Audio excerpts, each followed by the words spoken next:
It is so good to be here at Reynolds High School, which has a special place in my heart. But in order to explain why, I need to go back 4 years. On June 9th of 2014, I signed the oath of office as Multnomah County Chair. For nearly 6 years before, I'd been the Multnomah County Commissioner for District 1.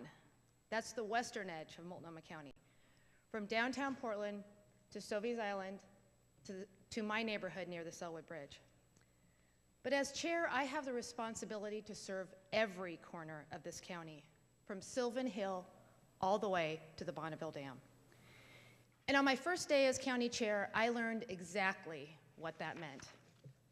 I was getting ready for work, getting my 3 kids out the door, when the sheriff called me just a few minutes after receiving a 911 call from Reynolds. About 5 minutes after 8, a student had fired shots inside the boys' locker room at this school. Later, I learned that the shooter wounded Todd Rispler, a PE teacher. Through his sheer determination, Mr. Rispler managed to make it to the main office to put the school on lockdown. But the shooter shot and killed Emilio Hoffman. Emilio was 14, a freshman at this school, just 1 year older than my son, Alexander. I got off the phone with the sheriff, my mind was racing and my heart was aching. I didn't even have the official county chair email account set up yet, but I emailed all county staff, letting them know that anyone who had a connection to Reynolds who needed to go should just go. And then in my first formal act, I sent county crisis counselors to the Wood Village parking lot where parents were reuniting with their kids. Within hours, our counselors and our incredible partners opened a crisis drop-in center at the Mount Hood Community College gym. That evening, I went to Emilio's vigil. Walking into a room full of strangers is, on my best day, difficult. But walking in on the worst day of those strangers' lives, that's even harder. I didn't know many of the faces that I know now. It was hard not to feel self-conscious, like an intruder. But I knew that when crisis hits, Multnomah County has to be there for Emilio and his family, for his classmates, his teachers, and his neighbors. Because through that oath of office, this community became my family. And it was clear to everyone at the Baptist church that night, the first responders, the sheriff, the teachers, the neighbors, that our community has a tremendous power when we come together. I vowed then to focus on expanding mental health services in schools and advocating for common sense gun laws. And every day that I see another headline like Parkland, Florida, or Roseburg, Oregon, it brings me back to that day in June, and it makes me mad that we aren't doing more. I try to be hopeful, but that's hard when Congress is MIA and the president will promise a room full of survivors that he's going to take action, and the next day turn around and tell the NRA that they have nothing to worry about. But while the president is tweeting, Oregon is acting. 2 weeks ago, Governor Kate Brown signed a bill that I championed, closing a loophole which will protect survivors of domestic violence from guns. But I know that we're not doing enough. It is fitting that we are here at Reynolds High School because it is the students, not the adults, who are leading the fight for a better future. I want to thank all the students that are here today.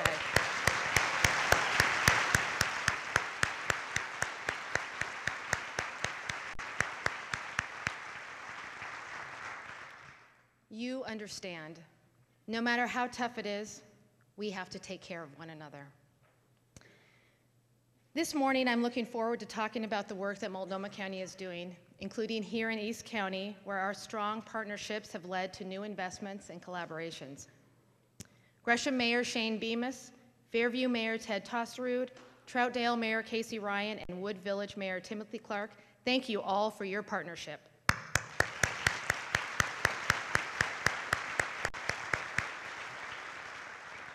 Thank you to all my friends who are here in the state legislature.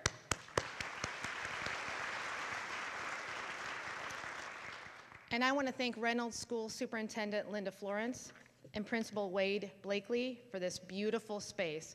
Will all the elected officials in the room please stand up? Let's thank them.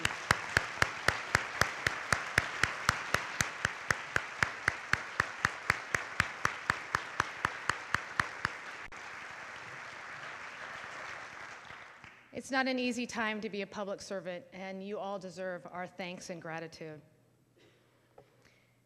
6 months ago, we faced a challenge that we'd never seen before.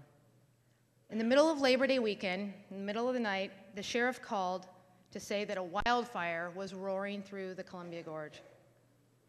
A teenager playing with fireworks had started a fire that's closed Interstate 84, jumped the Columbia River, and forced families in Dodson, Warrendale, Larch Mountain, East Corbett, La Tourelle, and Bridal Veil to run for their lives.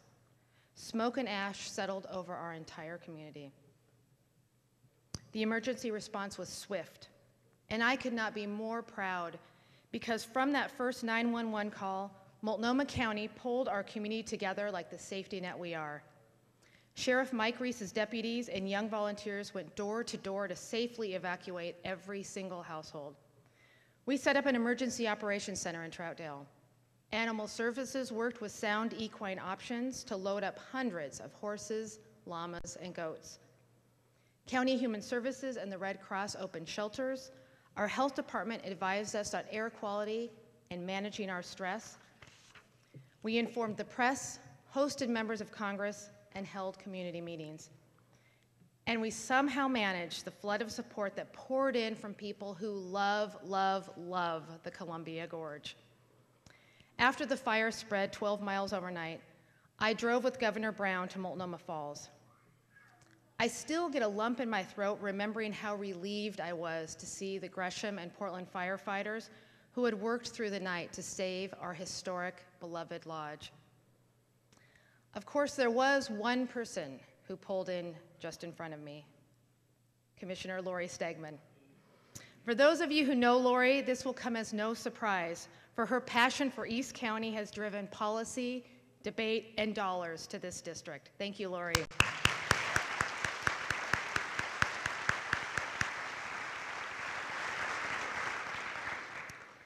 The Eagle Creek fire has left scars. We remain on high alert for landslides in burned areas. The tourism season was cut short, and Gorge residents are worried sick about the impacts of crowds coming back into this now fragile environment. But through strong partnerships and smart investments, we will recover. And Multnomah County will be there. Showing up on the toughest days is what this job is all about, and the county stays from crisis through recovery to stability.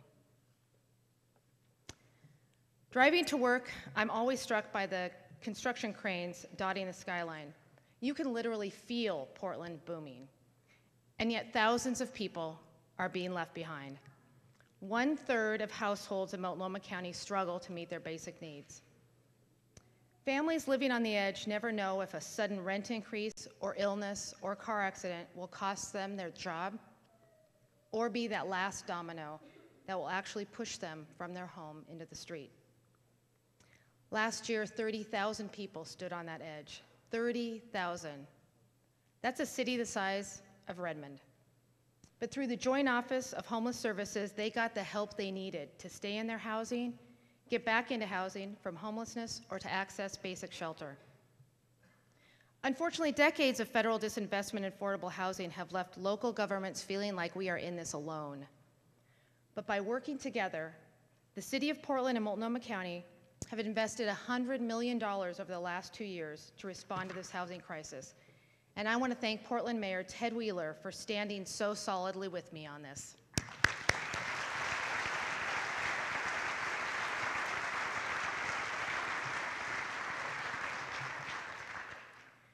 And just last month, we asked our state leaders to earmark $5 million in emergency support to provide basic shelter for families all across Oregon. And the legislature came through. Thank you.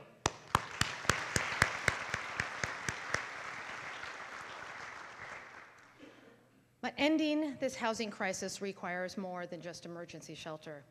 We need to find new money to invest in supportive housing. We have learned that supportive housing is the handhold that can help someone stabilize. Sometimes that means housing with addiction treatment. Sometimes it means housing with counseling support for people with persistent mental illness. We know this strategy works. So in October, Portland Commissioner Nick Fish, Mayor Wheeler, and I led a broad coalition of partners in charting the course that will get us there. We committed to creating 2,000 supportive housing units over the next 10 years. This year, we will also establish a dedicated supportive housing investment fund for people in our streets who need more than just keys to an apartment. They need housing that is connected to the services that will save their lives. I'm also working with Mayor Wheeler and Metro President Tom Hughes to identify unallocated resources flowing in from our local tourism taxes to invest not just in key infrastructure and tourism, but in getting people off the streets.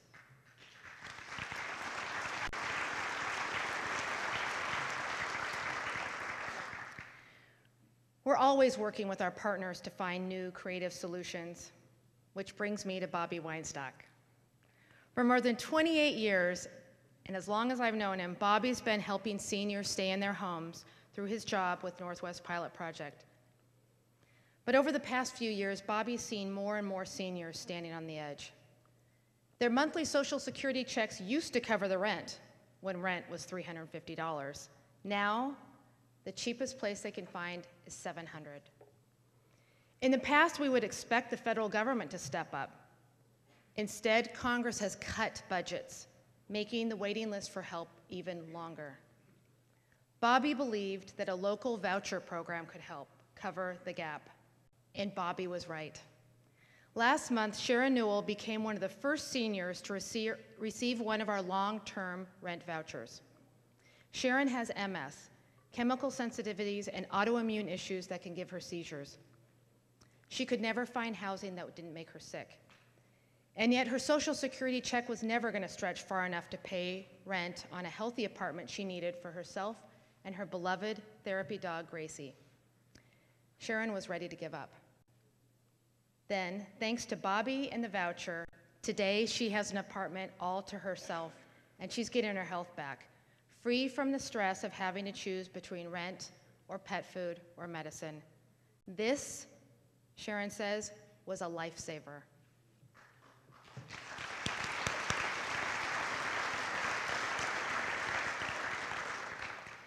And thanks to fresh funding, this voucher program may one day save hundreds more lives. I am pleased to announce that Meyer Memorial Trust has matched the county's $350,000 investment with $150,000 of its own to improve and grow this program.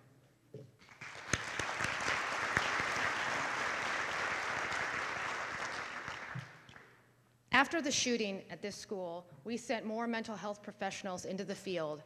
And today we're serving 1,600 kids in 6 school districts.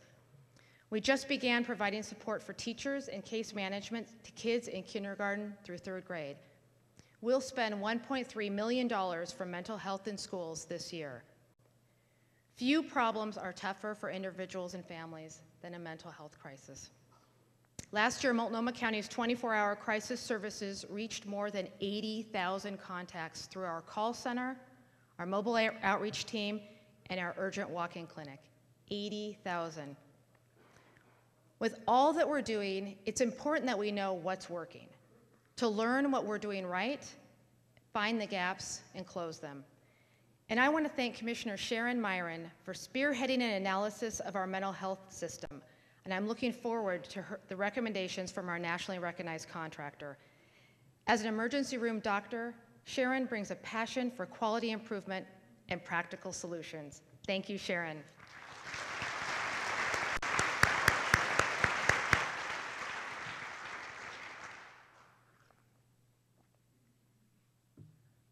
The more we understand what people need, the faster they can stabilize and get their lives back on track. Take the LEAD program, or Law Enforcement Assisted Diversion. Instead of sending someone with a low-level drug offense straight to jail, the most expensive options, police can redirect that person to a case manager to provide the treatment and mental health care they need. The results are promising. 70% of the 77 people enrolled are active in the program. Many have resolved outstanding warrants and citations, and more than half have not been rearrested. Changing how we think and use jails can change lives. In October, we were named one of 8 counties nationally to receive a $2 million MacArthur Safety and Justice Challenge grant. With our partners, we are working to develop transitional housing for African American justice-involved women to get the connection and stability they need. And this program will reduce over-incarceration and racial disparities that we know exist in our system. We could never do this kind of work alone. Multnomah County relies on this community. We partner formally with more than 650 nonprofit agencies, and to all I say thank you, thank you, thank you.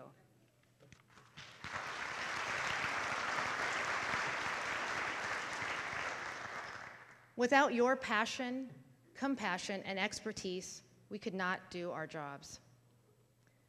Another lesson for me has been how important peer support can be. When Brittany Picardo was 14, she sprained her back and was prescribed opioids. Was treating a young, healthy person with such powerful drugs ever a good idea? I don't think so.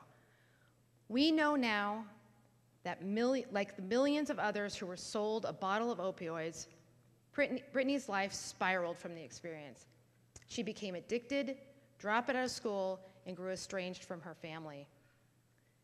But then she connected to the sponsor she could call at 3 a.m. just to talk, to a community of people in recovery, and to her mom. Today at 21, Brittany is 4 years clean, working full-time, and planning on returning to school. Congratulations to Brittany.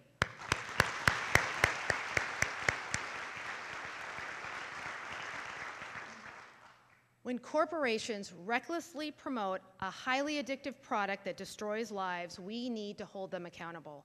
Last year, Multnomah County filed a lawsuit against the manufacturers of the prescription drugs that have fueled this crisis.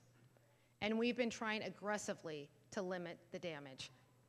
We changed how we prescribed opioids in our own clinics, and in the last 2 years, our dental clinics have cut the number of opioids by 50% just by working with their patients. We changed how our partners prescribe. Dr. Paul Lewis, our Tri-County Health Officer, worked with Kaiser, OHSU, Providence, Legacy, Tuality, Adventist, and insurance companies to sign onto new prescribing guidelines. And we changed what the community can do. Multnomah County led the legislative effort to make the life-saving drug naloxone available to the general public. To date, 2,536 people have been rescued by naloxone in Multnomah County, many of them literally brought back to life. That moment between life and death changes everything. It opens a door to help. People are often ready to enter treatment, to talk to a peer in recovery, to believe that their life is worth fighting for. We need to make sure that that door is open. So mark your calendars for April 13th, because we're going to be developing more local solutions.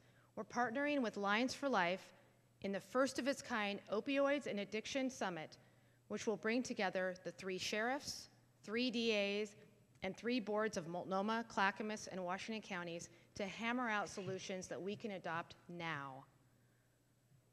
Multnomah County's first job is to be there in a crisis.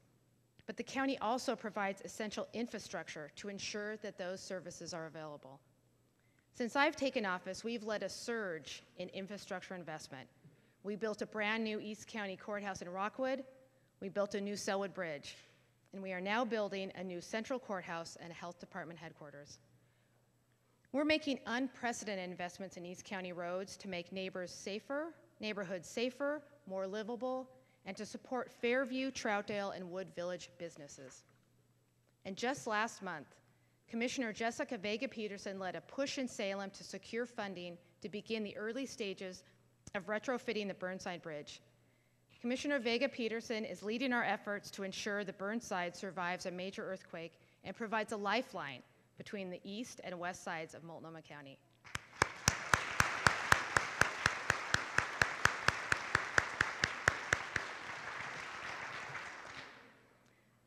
Together, all these capital projects represent more than $750 million in new infrastructure.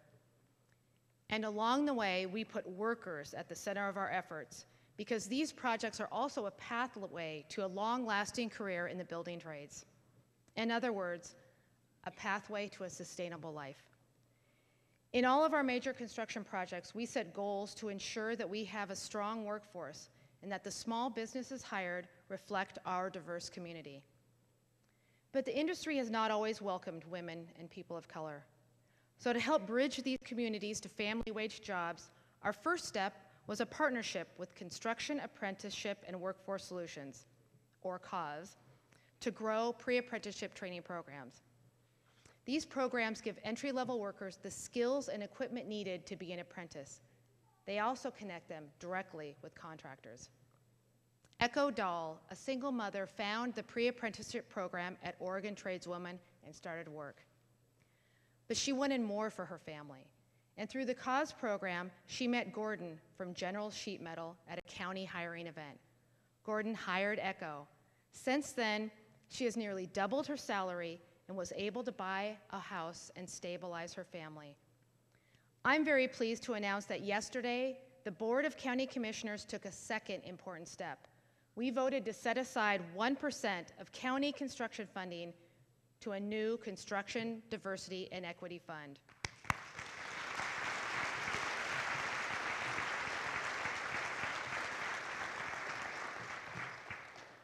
This fund will support the development of pre-apprenticeship and workforce retention programs for low-income community members, women, and people of color. Commissioner Loretta Smith knows something about this. She has long championed for youth through Summer Works, a program that gives young people their first paycheck and the work skills and connections that lead to internships and college. Thank you, Commissioner Smith.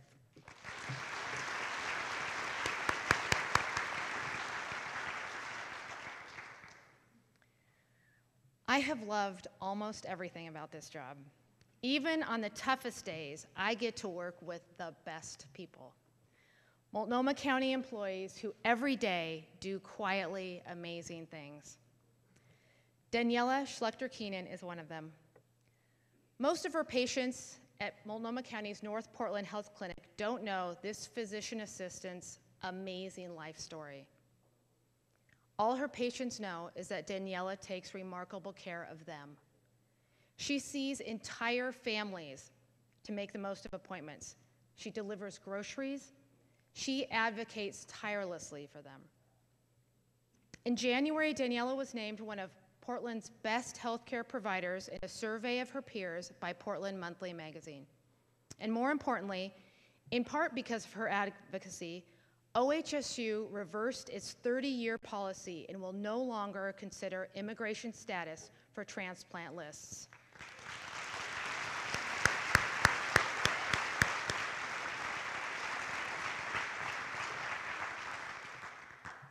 Today, a young mother of 4 is on a liver transplant list because of Daniela and her Multnomah County team. Thank you, Daniela, for your service.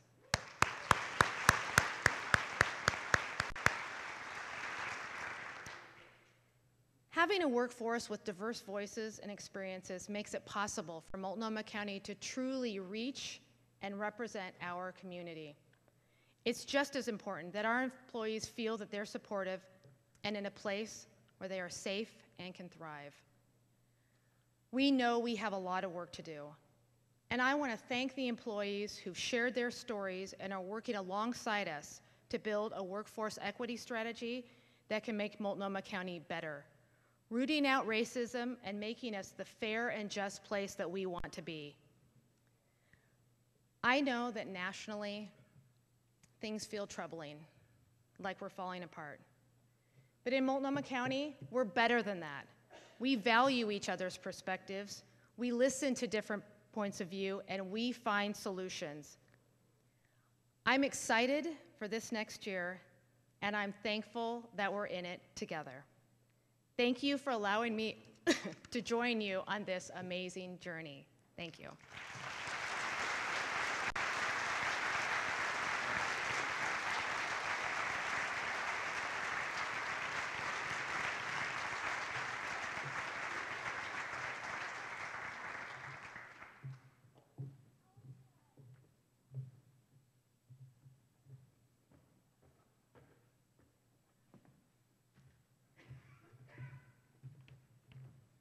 Morning. Good morning.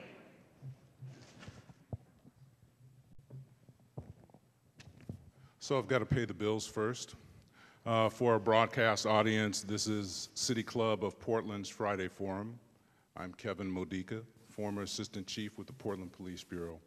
With me today is Debrah Kafoury, the Chair of Multnomah County Commission. Would you give the chair a hand again?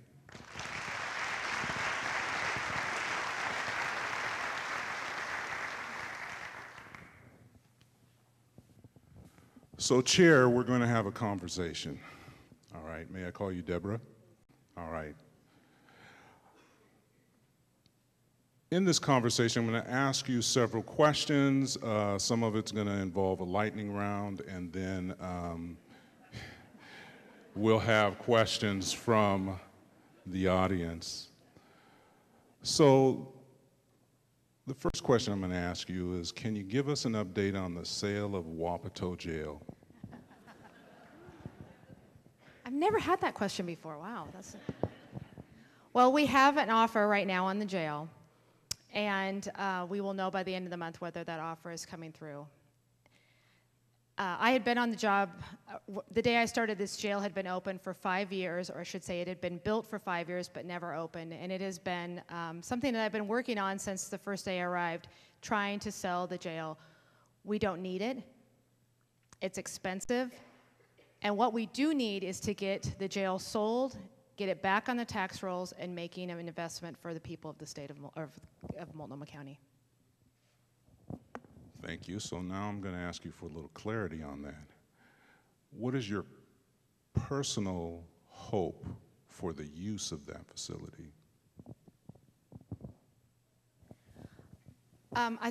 As I said, what I think the best use of this facility is to sell it and get it back on the tax rolls. It has been really an albatross around our neck since it was opened. There was never the money to build it, or to use it, and there's never been the need for it. We have open dorms in Inverness Jail, and we don't need the space.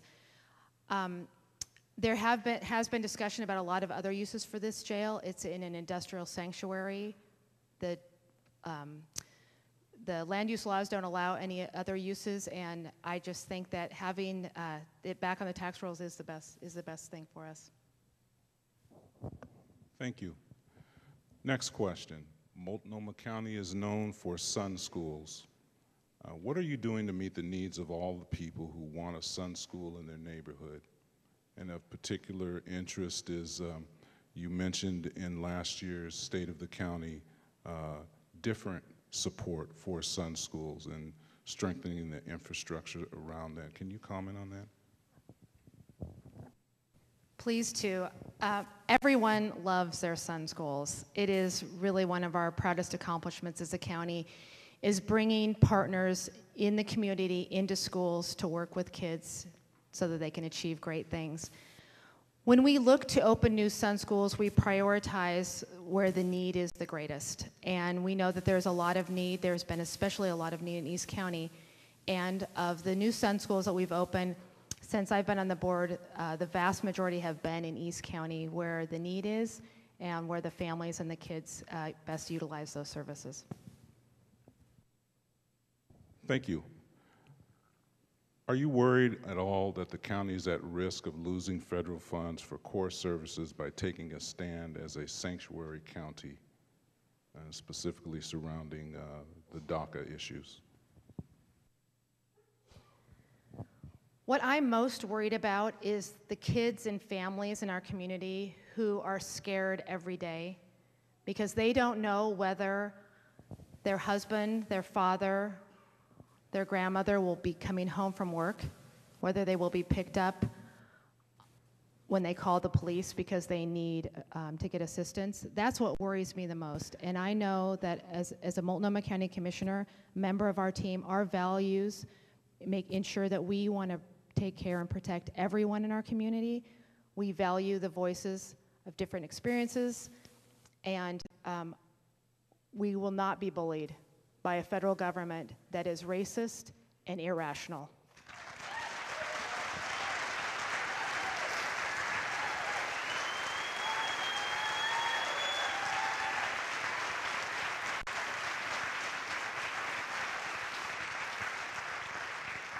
Thank you for the applause. The official timekeeper gave me 5 minutes 3 minutes ago, so I may steal a little time. This is a tough one, Chair, but I'm obligated to ask you this question. Multnomah County's just come through a series of meetings where employees have talked about institutional racism. Some of your board meetings have been open with questions challenging your leadership. What is Multnomah County doing to move forward? What are you doing to move forward? What is your contrition?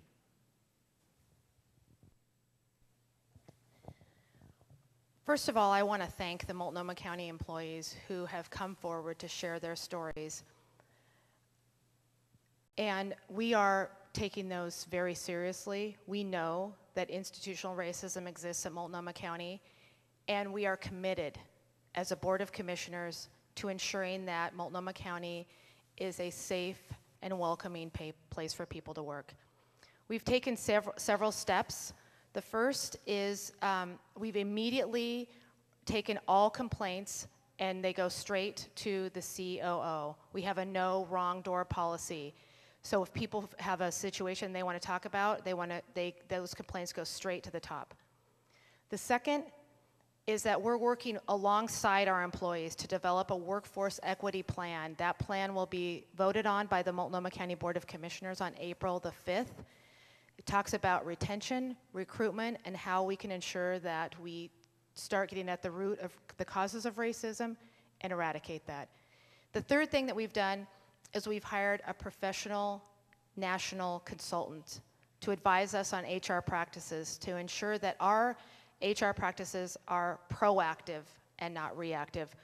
We know we have a lot of work to do, but this is an incredibly important issue. Our board is strongly in favor of moving forward, and I believe that working with our employees and our community, we're going to get there.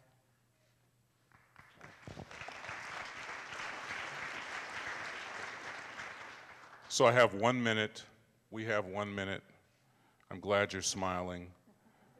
I was going to ask for a little clarity on that. You know, as leaders in the public space, many times we make decisions or do things that are not the best.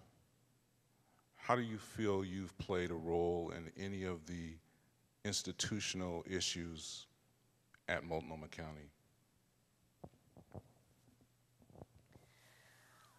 I try to be a courageous and compassionate leader, but sometimes I fall short. And I'm working every day to try to be the leader that my community needs and deserves. Thank you.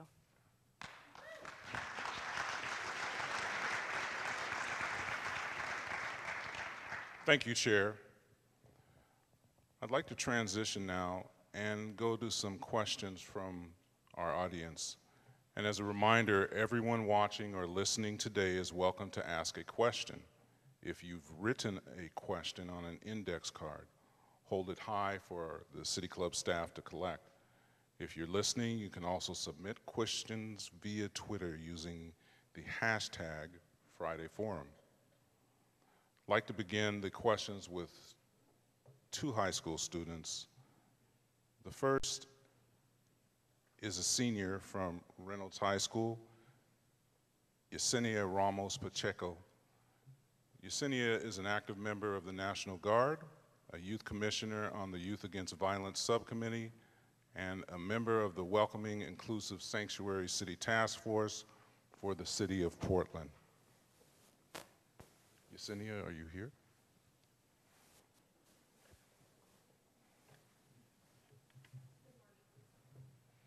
Every day, ICE agents are separating families in our community. In Multnomah County, we have students who are either undocumented, have undocumented parents. Groups are currently working to repeal Oregon's 30-year-old sanctuary city law, prohibiting the use of state and local resources to enforce federal immigration laws. What is the county doing to ensure the safety of immigrant communities?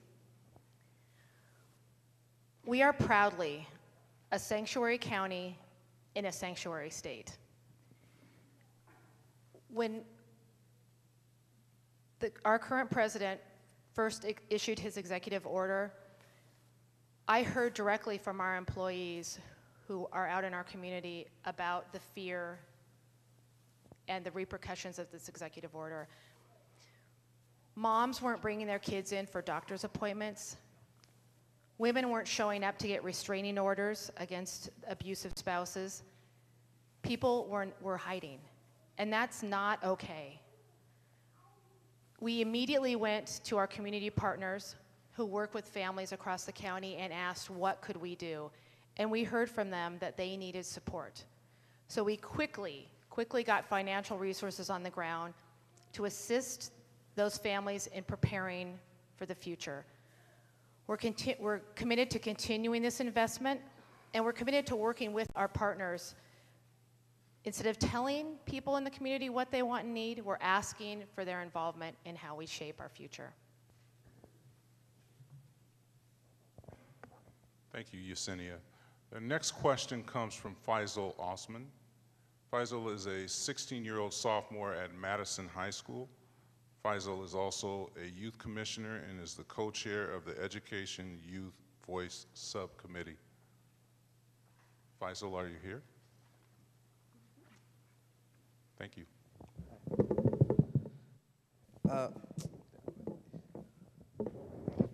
Thank you for sharing how the 2014 Reynolds High School shooting impacted you personally and professionally, the service response for Multnomah County, and future policy that leads to a reduction in gun violence against our youth and families. What do you see as the county's continued role in keeping students safe in schools given the context of shootings? As I said, I'm a mother. I have 3 kids who I send to school every day, hoping and praying for their safety. It should not have to be this way. Unfortunately, Multnomah County is preempted at the state level from making a lot of the changes that we want and need to make. So I'm adding my voice to all of your voice, and especially you, the students, who make us so proud with the work that you're doing. We need a change.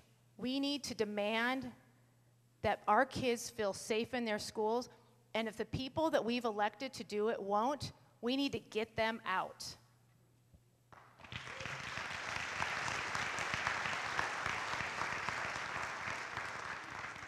Yesenia and Faisal, thank you for your questions and participating. So we have some index cards. There's 3 of them. So nobody bought pens and cards. Yes, you're doing a great job. So the first question off the index card here is, are there any county programs or plans for such in support of employment for immigrants and refugees? And I'm going to expand on that a little bit. You mentioned the Capital Works projects. Besides the set-aside money, what's the infrastructure and the support for getting immigrants, refugees, and people of color in the workforce, and maybe even stimulating them to become business owners? This has been a priority for us. We know that with the huge investments that we've made in infrastructure and the big purchasing power that we have as a county, we spend a lot of money buying things. And it is fair and equitable that everyone in our community should benefit from these tax dollars. So we, actually I'm very proud, and it's kind of geeky, but our purchasing department wins awards every year because they're so fabulous. And they've just started a new online portal so small businesses can register, and then we will contact them. We get the message, push the dollars out into the community, letting people know when things come up so that they can participate. You know, it just doesn't happen by accident. We know that, and if we continue to do things the way that they've done in the past, we know that it doesn't rise all boats. So what we need to do, and what we have been putting a very concerted effort, is to making sure that everyone has a chance to succeed, and everyone has a chance to participate in our booming economy. It takes effort. It takes a lot of effort. The dollars that we are going to invest in the fund will help a lot, will help let us be proactive, get out into the community to get people from wherever they are and help lift them up and get them the jobs in our community. Thank you. This next question is a tough one. It came from an audience. I perceived that it came from a student. Since you and other electeds have spoken so much about the occurrence on June 10th, why have I, as a youth who was there when two of my classmates lost their lives, never saw more involvement from you to rally youth for gun control? Why do you only listen now that it's in the headlines? And that's obviously a perception, and would appreciate your comment. I have been advocating for common sense gun laws as far back as I can remember. And I really appreciate that question, because I have tried, and I know that many people in this room have tried, to influence the state and the federal level to make changes. And what we've learned is that our voices aren't enough. We need you. We need you, the students, the voices of tomorrow, to join with us. I think sometimes adults feel like, oh, we can handle it for the kids, but it's not true. The reality is you guys are going to make the difference, and you're going to have to lead the way. I am proud to join with you in strengthening our gun laws to make sure that you never have to go through another experience like you did on June 10th. Thank you. Deborah, we have 4 minutes, so we got to make this exciting. What is the plan to have the shelter open for children and families again?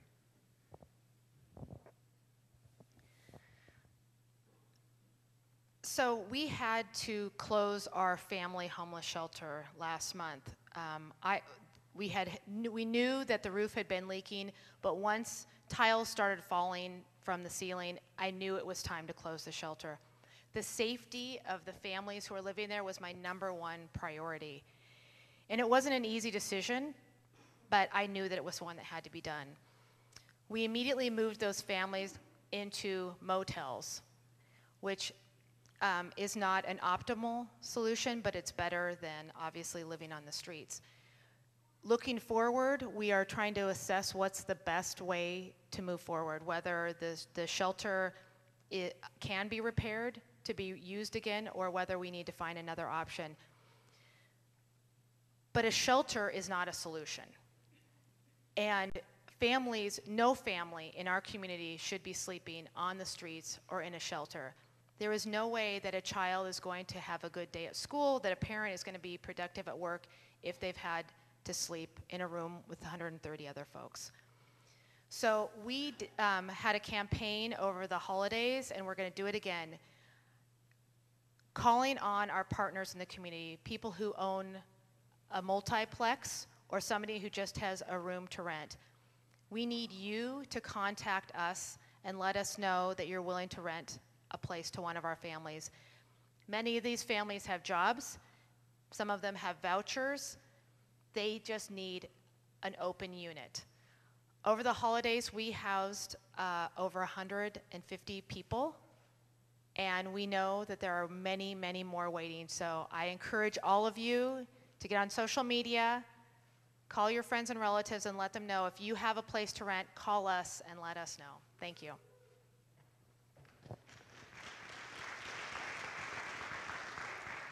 We have 2 minutes. Are you ready for a little lightning?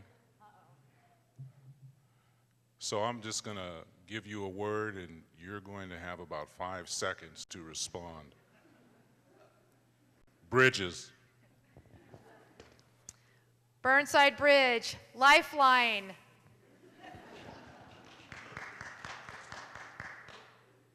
Diversity.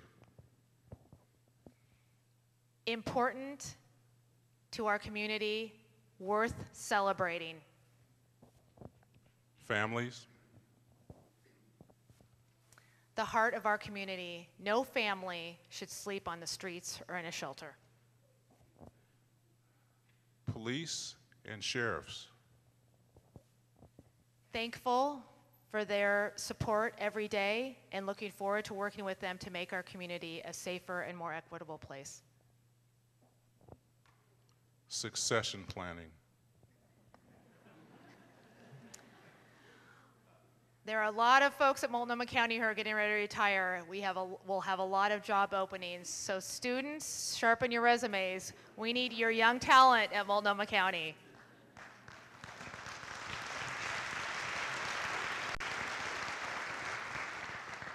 Thank you. So we're at time, but one last question. This was an index card. It said, what are you looking forward to in the next year, or what's next? And my version of the question is, what is your now?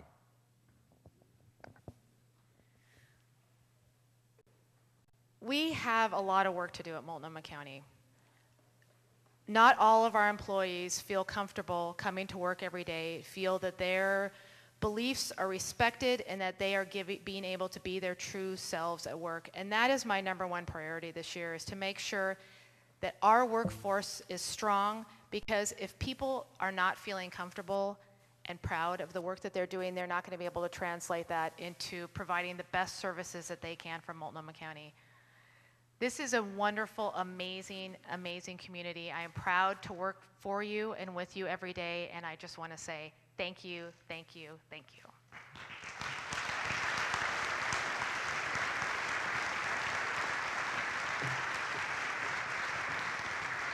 Chair Kafoury, thank you for your time, your comments, and your commitment to this opportunity. And thank the audience. We'll turn it back over to the moderator.